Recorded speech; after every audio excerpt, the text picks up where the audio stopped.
Hey yo, what's good? It's your favorite Straw Hat Nico. I just watched Fate, the new series, bro. It was epic. Let me tell you, that opening scene looks like a war was happening, and then we're like, how do we get to this point? Before we actually saw the war, we saw this interesting opening scene telling us the way situation works. So like when the servants was saying, nothing really matters, we're just doing what we're supposed to do. So you know what? If we're called, let's just do our thing. That's what the opening scene was saying in a nutshell. And after seeing this war, one side is black, one side is red. And they're fighting, saying whose side is better, who's real, who's fake. That's what one of the servants was saying to the other one. It was crazy to see, but we all learned why things happen this way. In the normal system, it was essentially 1 versus 6. But because one guy took all the servants, it changed the rules in natural order, so it went from being 1 versus 6 to 7 versus 7. So now I'm trying to understand how do we get to this point, and the show's explaining how do we got to this exact point in time. See, normally you're supposed to fight for the Holy Grail, and whoever wins gets all the wishes fulfilled, right? But it's only one person. So one guy, he stole the Holy Grail for 6 whole decades, creating this Poseidon Holy Grail Wars, they call it. So imagine the game has truly changed, and he's doing this because he wants to change history or fate based on the way he's talking, his actions.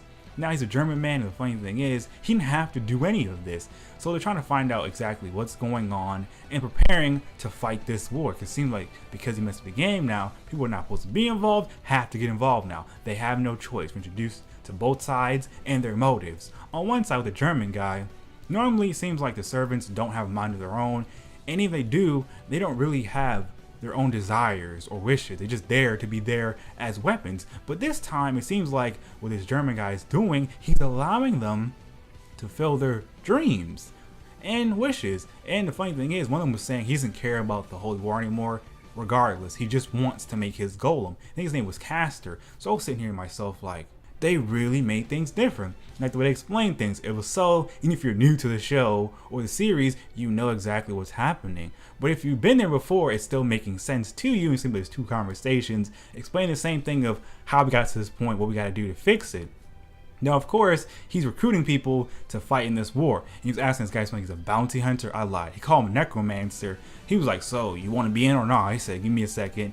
And then he thought about it, and then he did it. He's part of this war now. And it seems like everyone's just prepping for the war to make sure they win. Now, this is kind of funny. I'm trying to think of the motives for both sides. One side is doing this because they want to restore the order of the Holy Grail Wars because it was been messed up for 6 whole decades. Other side is doing it to change fate. They don't like the cards are dealt with and were supposed to die a long time ago. And it turns out he's doing this all for his king. So they're willing to cause war. For what reason? What justifies them to do this? I'm trying to find out that for that side. For the other side, it's pretty much clear as day. They just want things to go back to the way it's meant to be. It's gonna be crazy. Can't wait for episode 2. And this really shows you war is a weird thing to behold. So imagine, both sides think they're right, but are they truly right for what they're doing? You're causing a war because you didn't like your destiny? What sense does that make? Another person is saying, okay, we gotta fix the natural order. But how can they fix this? For all they know, let's say they actually defeat this guy. Who's gonna say another one won't pop up just like him? Or his servants, or even his alliances, could just pull up and do the same thing he did and continue this never-ending cycle. That ended all now. So I don't know if this means they gotta kill all these people to get it done, but it's gonna be crazy. They said one side is the black, it seems like the evil side, and the side trying to justify things and make things back to normal is the red side. It's about to go down. And I like the characters, voice acting was good, and I'm just trying to see how gory can this get, how crazy will it get, because it's only episode 1 and we figured out everything that's supposed to happen and why. We saw both sides get ready, we know the main characters, we know the players, let's go. But one thing's still missing. So the opening was saying it's not about the masters or the servants, it's about fulfillment. So did the black side steal the Holy Grail just to make sure that they all get their wishes? Because they think, wait, if it normally works, one person gets their wish. What if we all come together and boom, all get our wishes? Isn't that changing the system? What's the repercussion?